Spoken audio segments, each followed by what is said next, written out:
Hey everybody, welcome back to the channel. This is your host Majesty speaking with another episode of MechWarrior Online here. And today we're going to be going through another round of the Daily Destruction Tour, this time in the Jagermech A variant, and in particular the champion version of the A variant, which is actually kind of surprising to me considering the DD variant, in my opinion, resembles a standard typical Jaeger. Between the hardpoints, the quirks, the loadouts, the structure, everything that particular variant has to offer would resemble what I would expect to be, a champion version if PGI were to actually sell it to us. But no, PGI actually went against the grain here and went with the only Jagermech variant that boasts missile hardpoints. So first and foremost, what we're going to do here is we're going to go through the overview of the mech, the build that I placed on it, and then dive into our round of gameplay. So without further ado, let's dive straight into the mech lab here and first look at the overview. We have 2 ballistic, 2 energy,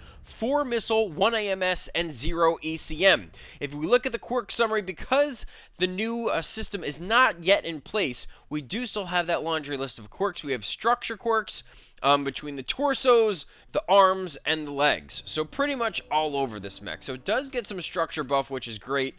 We have ballistic range bonus of 20%, ballistic velocity bonus of 35%, ballistic cooldown bonus of 5%, missile velocity bonus of 10%, missile cooldown bonus of 20%, and missile heat generation bonus of 10%.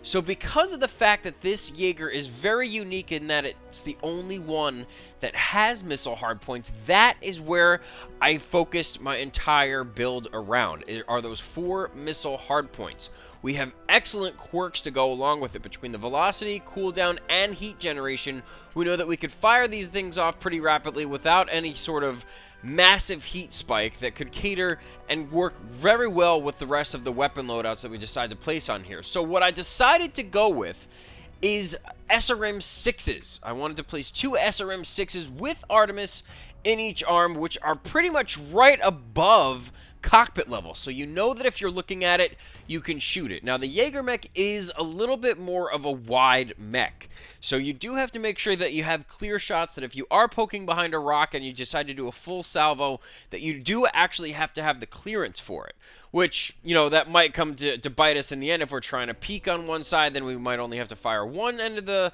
4 SRM 6s, so we might only be able to shoot off 2 of them at a time if we're peeking. But hopefully we can get into positions where majority of the time we're going to be unleashing a full alpha, if not all of our SRM 6s at least. So what I placed on here were the 4 SRM 6s. That was my primary intention behind this build, is to make sure that I catered to those missile hardpoints first and then built the rest of this mech out accordingly. So with those 4 SRM 6s, I also placed 5 tons of SRM ammo, so I have 500 rounds to go through. As for the 2 energy hardpoints, there are no energy quirks, but I did want to fill out this mech entirely, so I placed 2 medium pulse lasers, which you can see in the background here are actually kind of low mounted near the hip.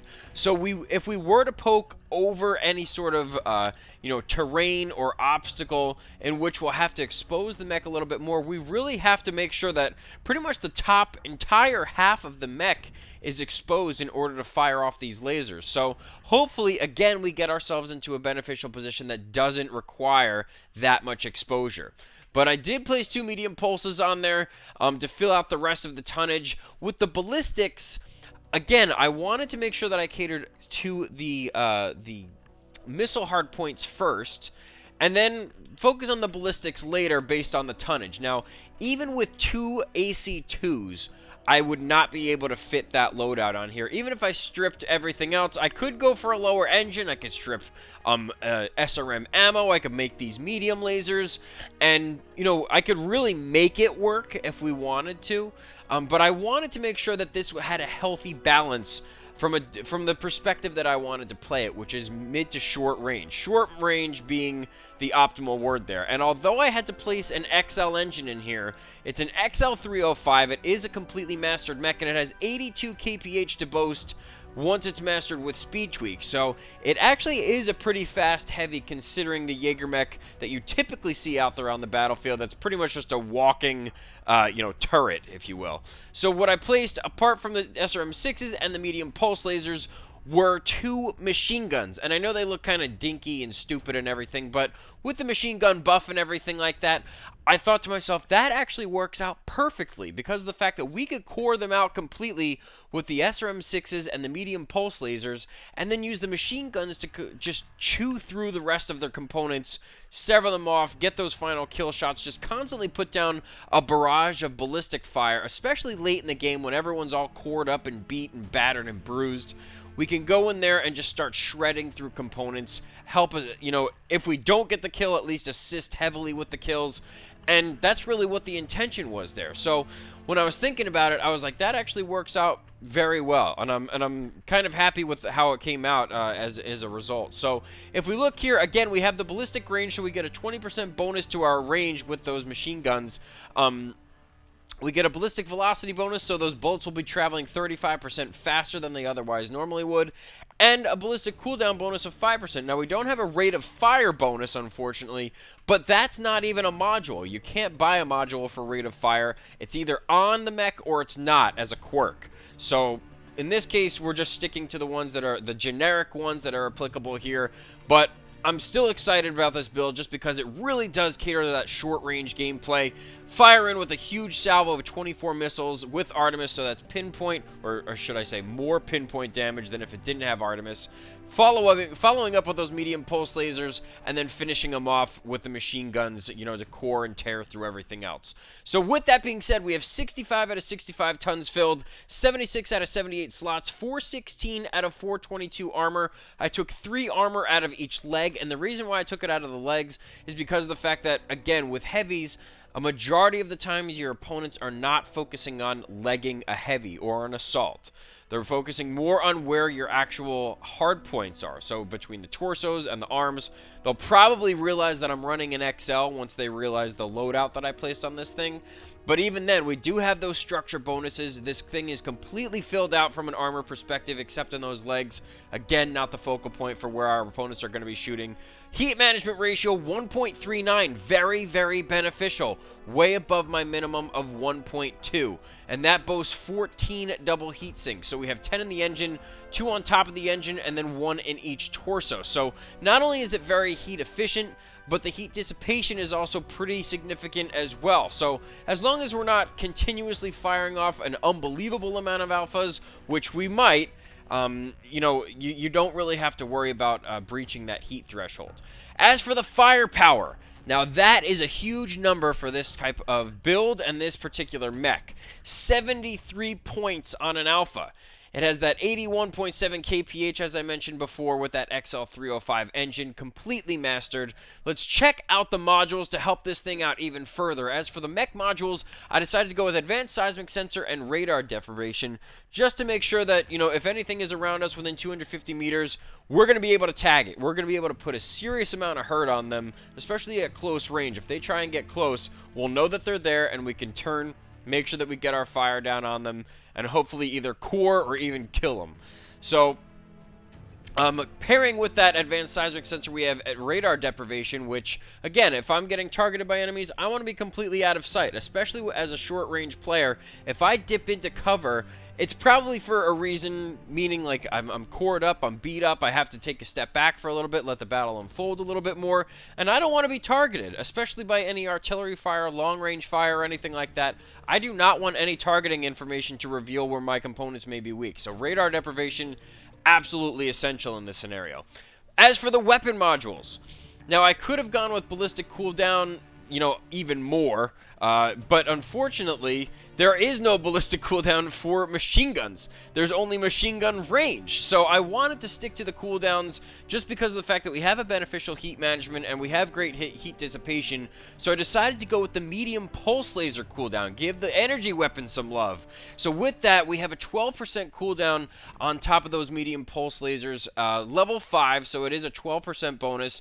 And that also coupled with the SRM 6 cooldown level 5, which gives us a 12% bonus. So we have a 32% bonus on the cooldowns for our SRM6s, which is huge. So these things will be firing off pretty rapidly, which will pretty much make it a little tougher from a heat management perspective, because these things will be firing off 32% faster than if they didn't even have the quirk. So a very, very unlikely variant in front of you guys. The Jagermech A variant is certainly unique, not only from, you know, the structural perspective, but the hard points, and in this case, what I placed on it. This loadout in particular. You know, I've messed with a couple loadouts. I've done SRM4s with UAC 5s. I've done this particular one, and this one actually works out fantastically.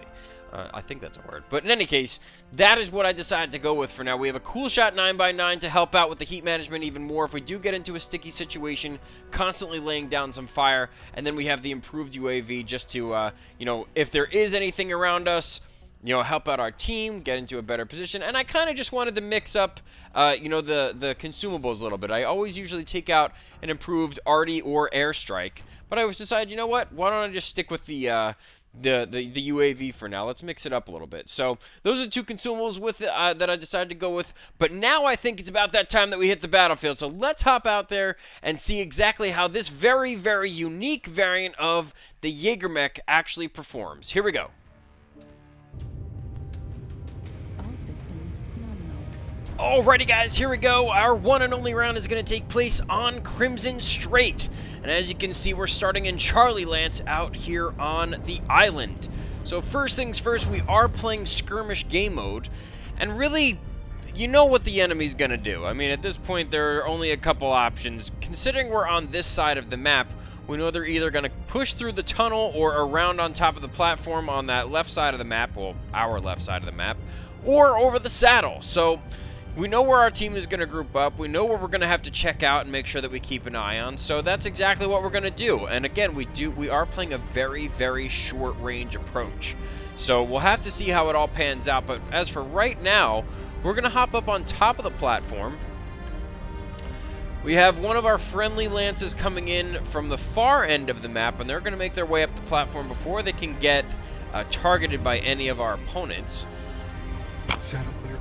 Alright, we just got clearance from the saddle, that the saddle is clear, so we don't even have to worry about that section of the map. So it looks like it's automatically starting to form up to be a standard match that you would normally see on Crimson Strait, where there's a lot of focus around either the tunnel or pushing around that side of the mountain, up the ramp and onto the platform. So that's exactly where my team is headed. We have a Hellbringer, a Warhammer, and a Night Gear all with us. So between me and these 3, there's a lot of firepower right here. And you know what I'm going to do? I'm going to put my UAV up right here and just see if we can even get some early information on their positioning. Now, they can probably see it. I'm not really expecting my UAV to last that long, but hopefully it does at least get a little bit of detection for everyone to look on their mini-maps. That was disappointing. Fail. Wow, that was horrible. So we did get at least a little bit of information, and my seismic sensor is going off. So you can look down on that mini-map, and you can automatically see that those little seismic bubbles keep blowing up. So that means that there are a lot of them focusing up right around that hillside. And so we're going to take a little bit of a step back, see if anyone's coming through the tunnel, and if there is, then we can focus up on them. Because what normally happens is if they make a push, it's usually from both angles. If not, it's either one or the other. And right now it doesn't look like they're pushing around the side, so it's just good to check the tunnel just to see if there is anything coming through. Just peering around the side to see if anything is actually running through or if they're doing any scouting. And we have this Shadow Cat that just ran in out of nowhere, blazing. I feel like he just ran in to see if he could see anything really quick and just bolted right out. But we did get some early shots down on him. Just a little bit of laser fire. He wasn't able to return anything back on us, so that's a good thing. But we have this Kodiak that we're chilling down here with. And you know what? I think I might tell my team we're going to try and push a little bit into the tunnel. And I would like some support. So yeah, I'm going to ask if I can get some help pushing in the tunnel. This Kodiak looks like he's might be getting a little antsy here. So we're going to make sure that we support him if he is going to push forward. And I did get hit by something. Bravo, this Shadow Cat is in front of us, but I think it came from the side entrance of the tunnel. Yeah, way down there in the side. It looks like there was a couple mechs that were providing some support for the Shadow Cat, and that Shadow Cat looks like he went to try and hide. And we have a Shadow Cat with us too, so now it's Shadow Cat on Shadow Cat. Scare that guy out of there. Bravo is now cored in both torsos. His back is cored. His back left torso is cored. Let's get those machine guns firing. Try and get those components off. He does happen to escape the tunnel, but we're going to keep our fire down. Poking and peeking around the corner here, they're the ones that are going to eat a lot of the damage if they poke and peek. We have a lot of support here. Hopefully this Kodiak doesn't go out. He's going to die very quickly.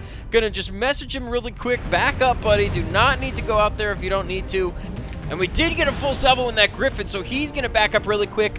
We have some support from this Nova, and he puts down some extra damage as well. So looking good here for this tunnel push. Coming behind us. We are up 1 zip at this point, so we're hopefully going to get a flank on them. We have a Spider with us.